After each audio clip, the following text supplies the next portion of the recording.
No sooner does he turn on the camera. It's okay, I'll start blotted out. There is a request. My bad. No, not at all. I'm really thinking I need to get a porta potty. That's a poor. I would not be able to do it. You know, What's up? it's got a tendency to give us way more information. It's already recording. I'm not afraid of what people think of me. Because I'm an independent woman. Well, there's that too. He's fine. Well, yeah, it's fun to do that. I'm just saying, You got like there's a scene part of your hair in there. references tipping a porta potty with Nice someone. teeth. The only one I can think of is a movie called Space Cowboys, and it's got Tommy Lee Jones and Clint Eastwood in it. Tommy Lee Jones, that's the guy from Men in Black. Yeah. Okay, alright. Yeah. Tough guy's tough guy. He's cool. Yeah. He's telling a story. He played football in college down in Texas. He's telling the story of this girl, and he's an old guy getting ready to go back up into space. Is the whole idea. These retired guys are going to go back up into space. Anyhow, he's telling a story about how he met his wife, and they were at some party, and he was pretty sure that the captain of the football team was in the porta john, and he took off and tackled that thing and sent it rolling down the hill. It wasn't the captain of the football team inside, however. It was this cheerleader, and turns out that that's how they met, and then he fell in love, and he and his wife were married forever, and so forth. Anyhow, That's the story, or? that's the story in the movie. Oh, It's okay. told in the movie. Okay. Okay, here we go. He said that Dido coming in to check on the work of the Carthaginians, he compared her with whom? Compared her with Diana, and being attended by all these woodland nymphs and young people and so forth. And here's Dido, and this is a really nice line, 504, Instans operi regnisque futuris. As she walks through the middle of the people, what does she do?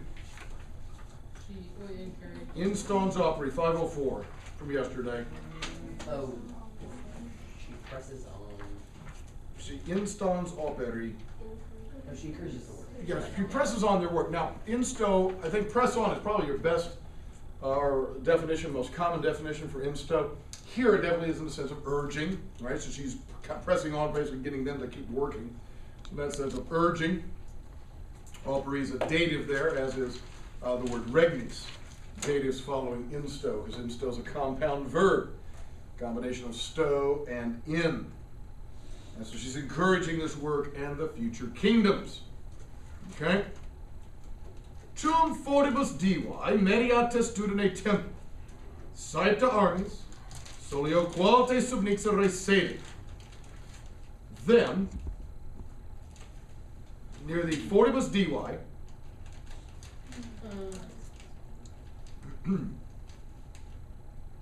at the fortibus divae, the goddess's doors, right? And whose temple is this? Juno's. At the doors of the goddess, Mediat Studine Templi,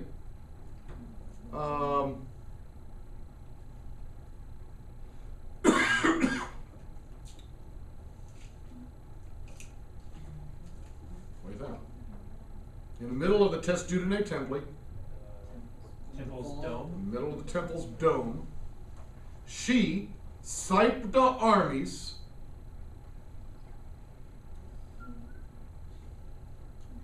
She enclosed the arms. enclosed with arms, surrounded with weapons, solioqualte subnixa reset, and having subnixa solios alte, having rested high upon her throne, she resated, took her seat. Very good, David. Okay? So she walks on majestically, right? Greets everybody, good job, that sort of thing. Notice this word saepta in 506. Where have you had this before? Scepter. Nope. I mean, where have you had it just recently? Oh, In the last catching 24 it hours. with, I forget what it was. What's that?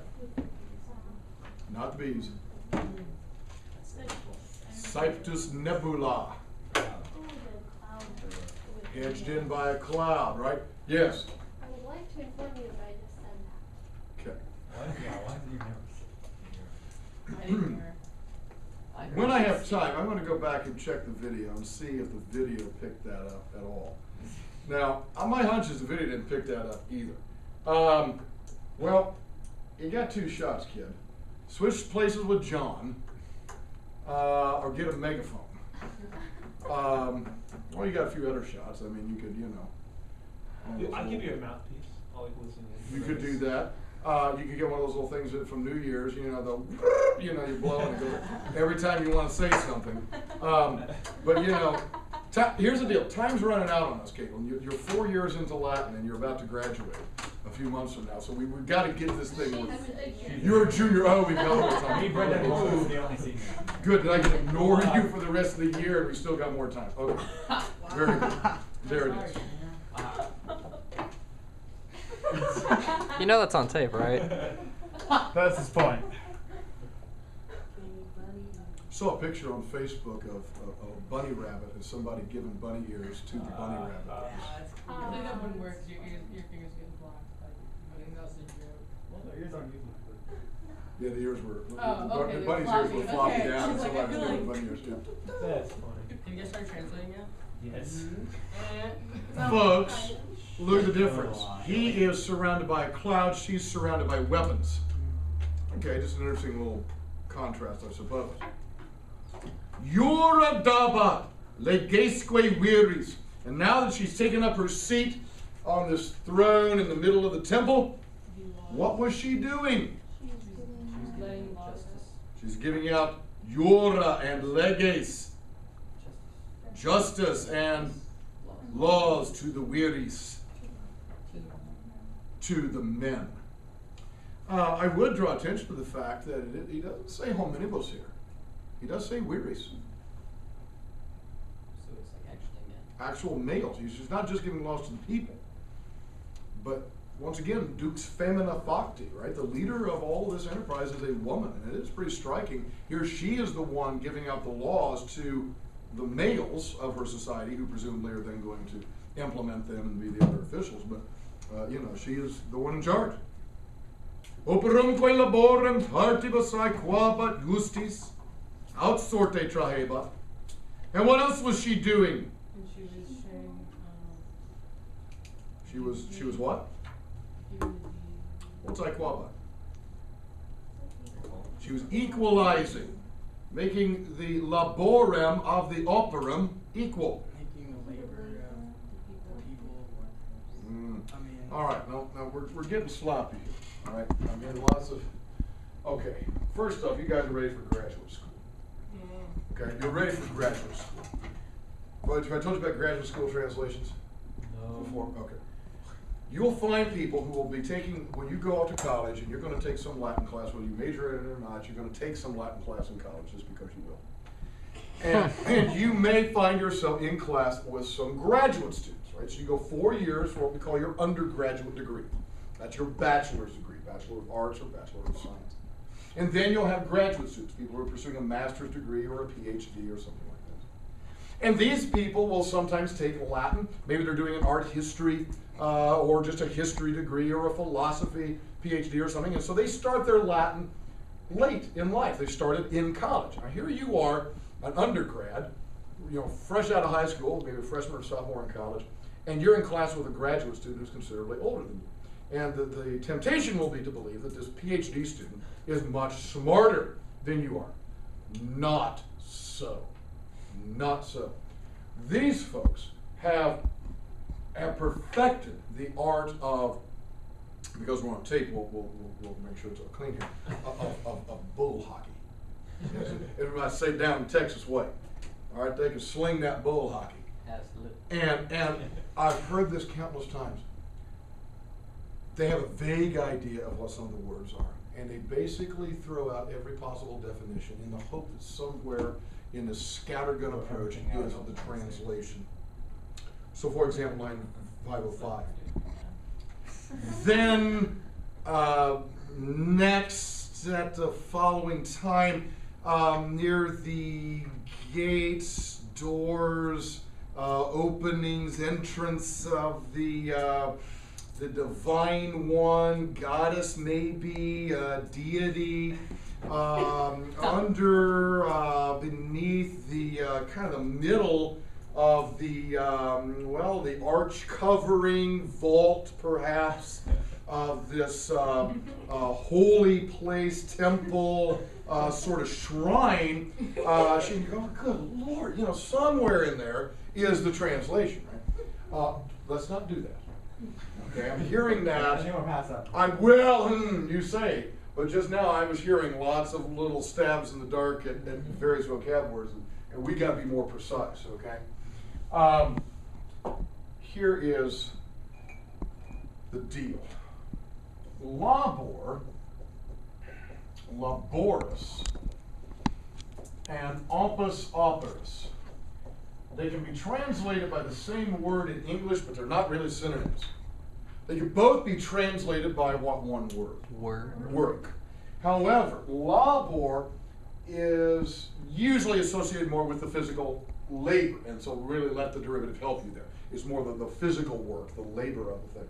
Opus, think like in music, right? So if you've got some composer and you are performing, Opus 75 of, well, all that means is work in the sense of the created piece. Okay, your work is hanging in the gallery of the art museum. Okay, we're performing a work by Beethoven. It's the created piece. So think about this more as the effort, and this more as the actual production and creation.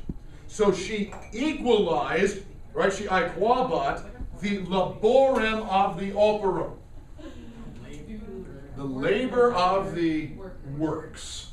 And really, opus is the works, right? She equalized the labor of the works. She equalized the effort, maybe, if you will, by means of, I've got an adverb of means here, by means of partibus justis.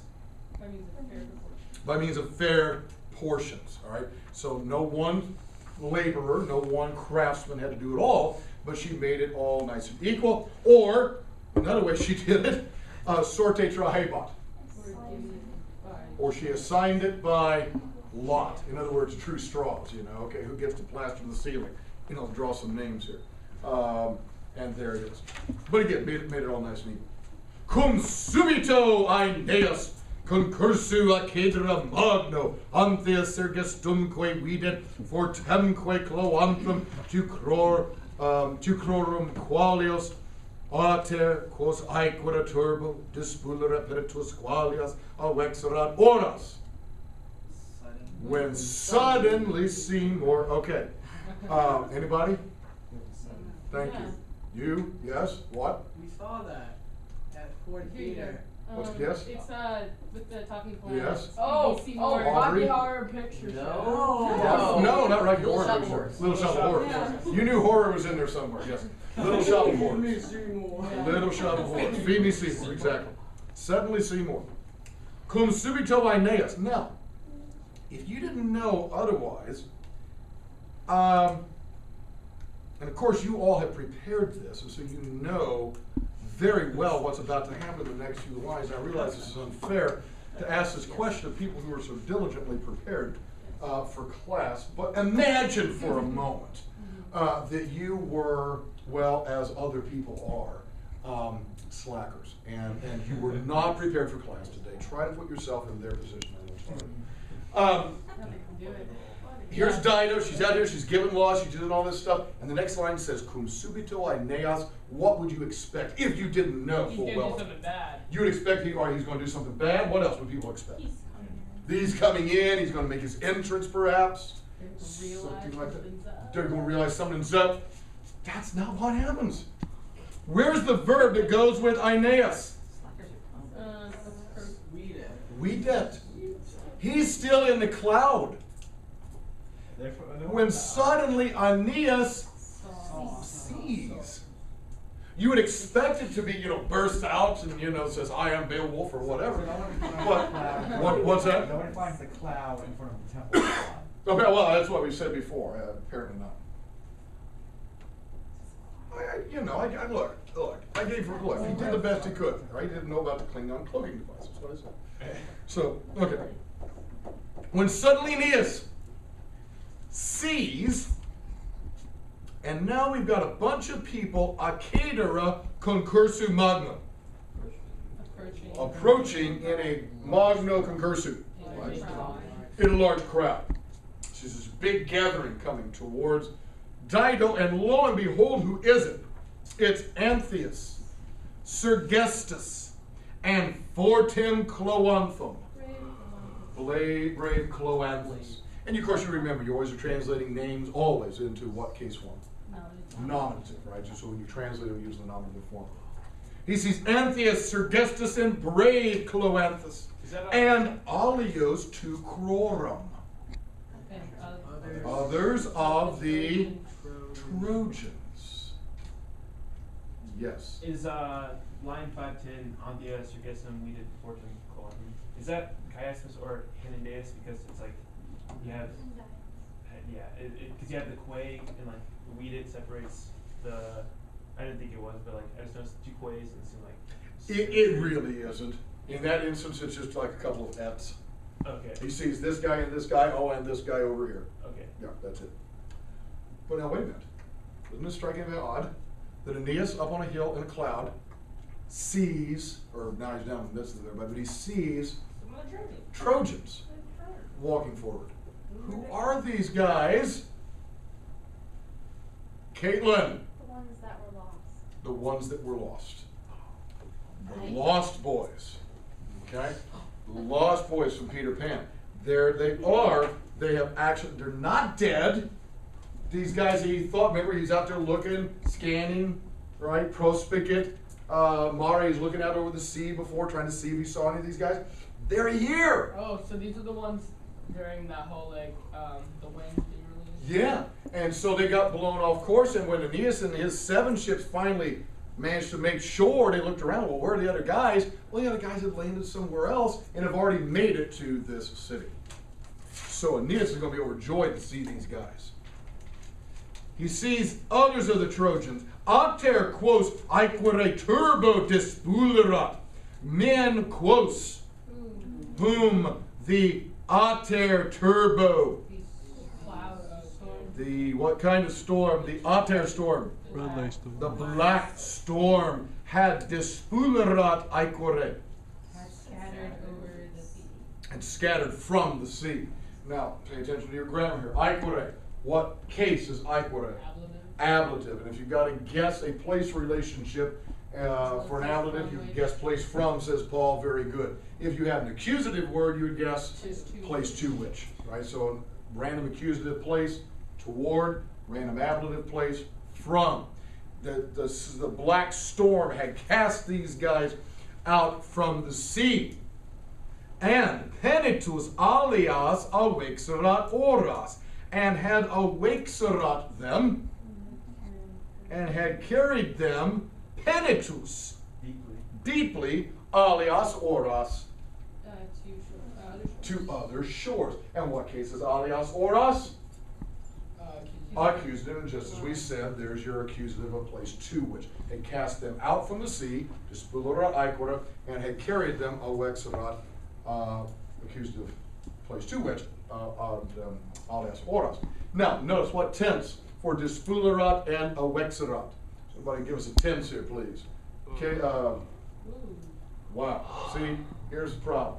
Some people like to hog all the attention. And she just, she got my attention there, and I answered her, and now I got Caitlin on my mind, because she answers so much. But your name is Danielle, so go ahead. It's Blue Perfect, that's right, that's right. There you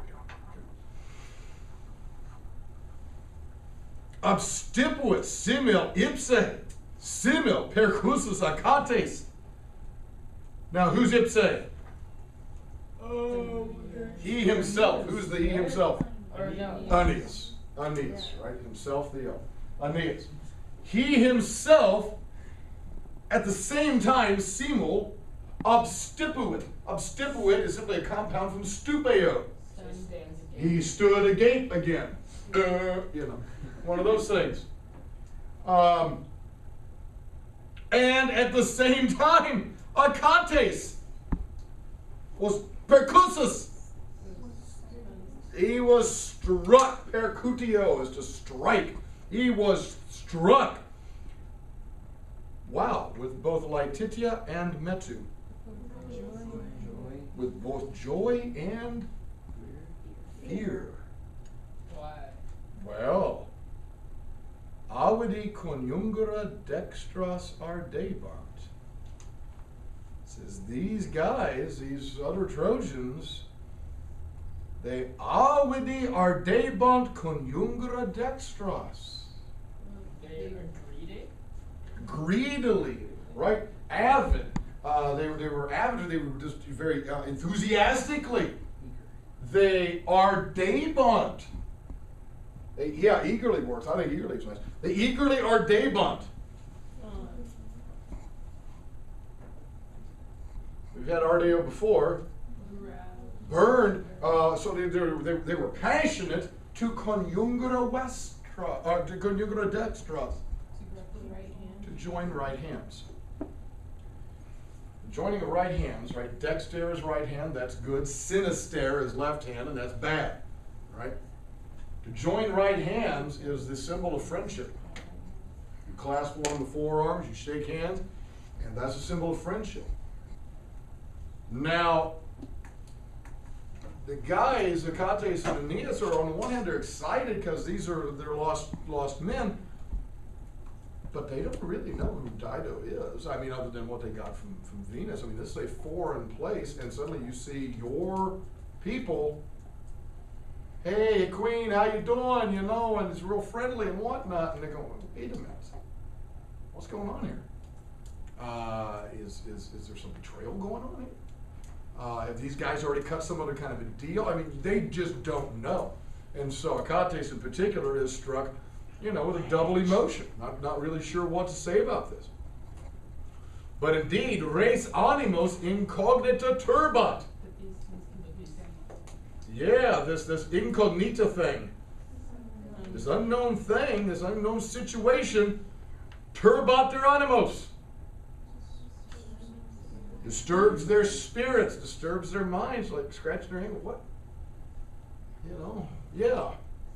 Does this go along with like the ideal of like not taking chances and like staying inside the cloud to see if everything's going to turn out before going and like trying something different? Oh, I like that.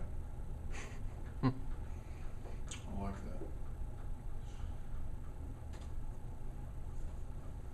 I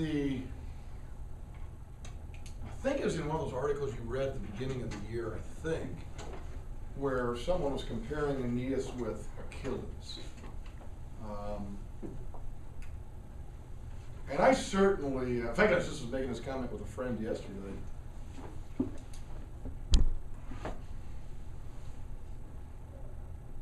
I do plan things out, but that isn't my really preferred method of living. My preferred method of living is ready, shoot, aim. Think about it. That's how I would really prefer to approach life. And do sometimes. Achilles is very much of the ready, shoot, aim variety of character. Okay? This guy goes in, swinging blades. By the end of the Iliad, he's fighting an entire river. Okay, he's literally the river's personified. He's fighting the river. Charges right in. No thought for anything else. Now, that's one thing that maybe they got right in the movie Troy. If you remember that movie, Achilles' ship is way out in front. They show him landing first. And immediately Achilles and his men start to disembark, and Agamemnon is, way back still at the sea. And he's like, what's the guy doing? He's like, does he think he's going to take Troy single-handedly? That's Achilles. By stark contrast, Aeneas is ready, aim, double check the sight, on the gun, calibrate, aim again, make absolutely sure, consider, ponder, Is this the right thing to do? think about, shoot. Okay? Now, the question is always, kind of which is the greater hero? Well, there is something that appeals to a great many of us. I don't know if everybody, it certainly appeals to me. The ready, shoot, aim kind of character. Yeah. We like that. On the other hand, people who live their lives that way, that's a pretty reckless way to live. By and large, it's pretty reckless. And as a leader, that's exceedingly reckless. Aeneas is much more measured, he's much more in control. And so, yes, he does stay in the cloud. He doesn't just burst out. There would be the kind of, some people go, "Hey, Antheus, what the heck are you doing?" That would be- No, he is staying back a little bit, kind of assessing things. I think it's a brilliant insight there. Okay, worthy of duct tape. What do you want? You want splatter? Those two words kind of like. They're similar. Although when I think of spatter, I usually I think of blood and I think of paint. Those are the two things that seem to can spatter. Guts. Guts. Are you add- Guts can certainly spatter. Splatter with paint. Splatter with paint, spatter with blood. I think that's how it is. I think Yeah, it's man. just like an onomatopoeia that sounds. It just is good, Either way. Yeah, right. Yeah, right. Yeah, spatter. Exactly right. Okay. Splatter. What's always amazed me are the sounds that people can make.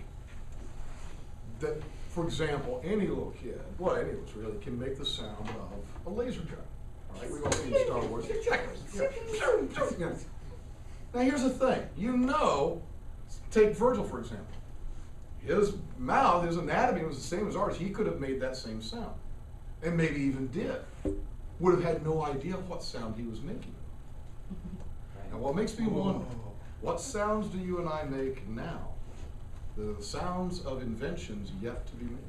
What about inventions from the past that we don't know? Or inventions from the past that are long lost. Yeah. Yeah, that's some interesting stuff there. Okay. Yes, I wonder what that's going to be the sound of. The sound of Christian. Dissimulant et nube calva speculanter amicti, quae fortuna viris, classem colitera linquant, quid veniant. They dissimulant. They hide. And amicti with a nube calva.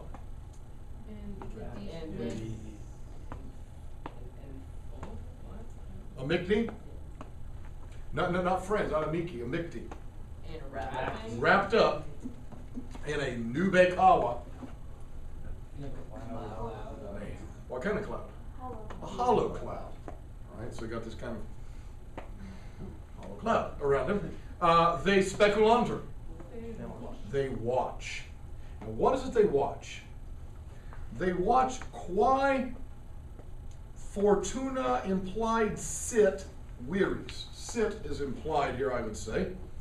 They watch, they look out, they kind of investigate what sort of fortuna, what sort of luck there is for their viris, for their men. On quo litera.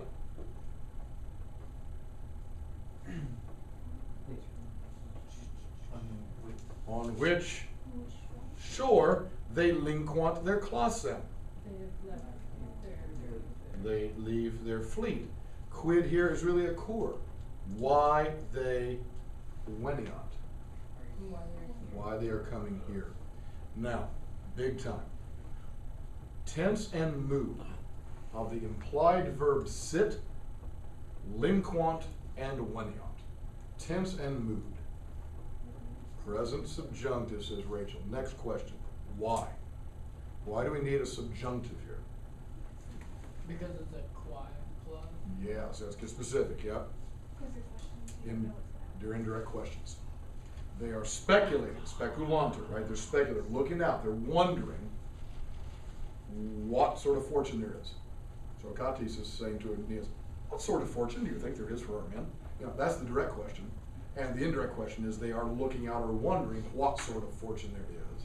They're wondering or looking out on what shore these guys, their men, leave the fleet. Because they don't know. Obviously, the fleet's not on their part of the beach, right? Because they don't see it. So they're wondering, well, where do these guys leave the fleet? And they're wondering, quid weniat, why are these guys here?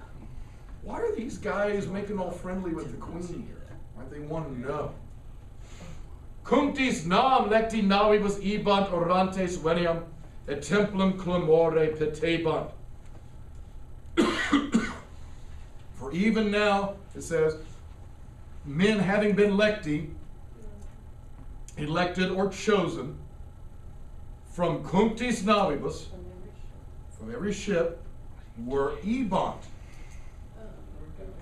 We're going along. Here's guys, and Aeneas would have known what ship they had sailed on. And, oh yeah, here's some guys from Antheus' ship, and here's some guys from Cloanthus' ship. And he recognizes these different guys, basically from different teams, if you will. Guys that are coming forward. Orantes veniam. Praying for The favor. favor. They're going up to this foreign queen, and they're asking favor. They're asking her to take care of them, and they were petebant the templum clamore. They were okay, can mean ask, but peto also means to seek. They were seeking out the templum with a clamore, Sanctuary. with a shout. Yeah. Hey, Dido! Help, you know. Queen, probably didn't know her name. They're like, oh, Queen, over again, help us out. And he's going, what's going on here? And doing exactly what Caitlin well observed.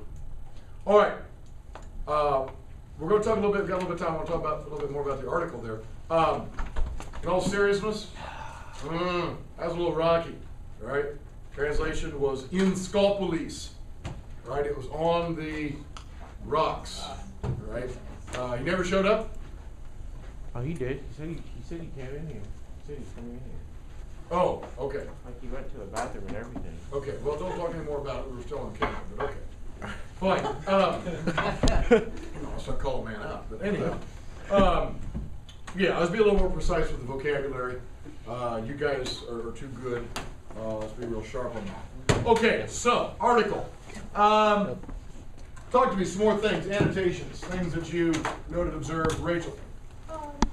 Well, so earlier this year we were reading Death of a Salesman, and I thought that it was strange how the point of play kind of not about work defining, and that at a different time that was also more advanced and had the opposite. Beautiful observation. Very nice. Say it again. Say it a little bit louder. We were reading Death of a Salesman, and the point of play was more about you shouldn't let work define you, and that at a different time with the advanced civilization, point for them. Now, it's hard to say what the whole civilization felt and what Virgil himself felt. You know, was that the same? On the one hand, there's never been a culture in the history of the world that's been so defined by work as the modern American culture. I've never been defined by what? Work. On the one hand, I think we perceive ourselves as lazy, but on the other hand, we have lengthened the work day and the work week to literally 24/7. You know, there was a time when companies or factories were only open, 6 days a week. You'd at least have Sunday off, and workers didn't work at night. And of course, there were practical limitations before electricity. But as advances have come along, there's no reason not to have a factory open 24 hours a day. You see road crews out late at night, and they've got high-powered lights, and they can work 24 hours a day now. And we'll even work on Saturday and Sunday, and so 7 days a week. And so we are very work-obsessed culture. On the other hand, we often seem to talk against that. We don't want to be defined by our work, and we try to lift up higher values. I may teach for a living, but that's not who I am. We try to talk about that. So, interesting comparison. Yeah. Yeah. Okay. Maybe that's just because the tendency, like the Romans had a greater tendency, like they didn't just normally without thinking about it end up doing as much work, and so the value that they had to push was do more work. Okay.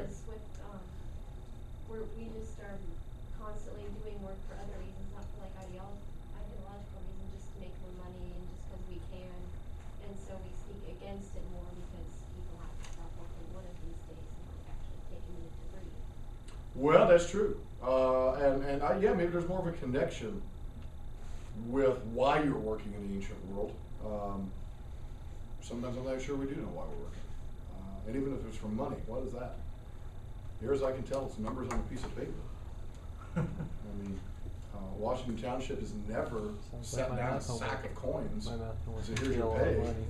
All right, I've never seen anything tangible. All as I see are numbers change on a computer screen, up or down, usually down. But, so yeah, I'm not even sure what we're working for. Yeah. I Danielle. thought it was really kind of funny. Like I think it was the second paragraph. It was like Roman labor. It was like specific. Oh, is that right? Yeah. So it was like they had like a specific. As contrasted with, Like I didn't know, just like normal labor. maybe as contrasted with other sorts of things? Yeah, that's well, I mean, that's what it is. It's like Roman labor compared to like Say no Roman. preferred means like what Roman labor was. Okay, yeah, what was specifically to the Romans? Yeah. Good stuff there. Yeah, John? Well, as far as us not defining ourselves, that's more on an individual level than anything else for us. And as far as them working, they had less than we had, and we do now. We have Yeah. stuff like TV and the internet now, and machines that do have plenty of jobs for them. Yeah, and yet we keep complaining that we're overworked and we're depressed. I mean, sales of Zoloft are through the roof. So I mean, Because there's so much competition. well, yeah, I mean, here's the thing. If I've got all these machines that are supposed to cut my labor in half, or at least lessen my labor, how come I'm so tired all the time? I mean, the average American, why are we so tired?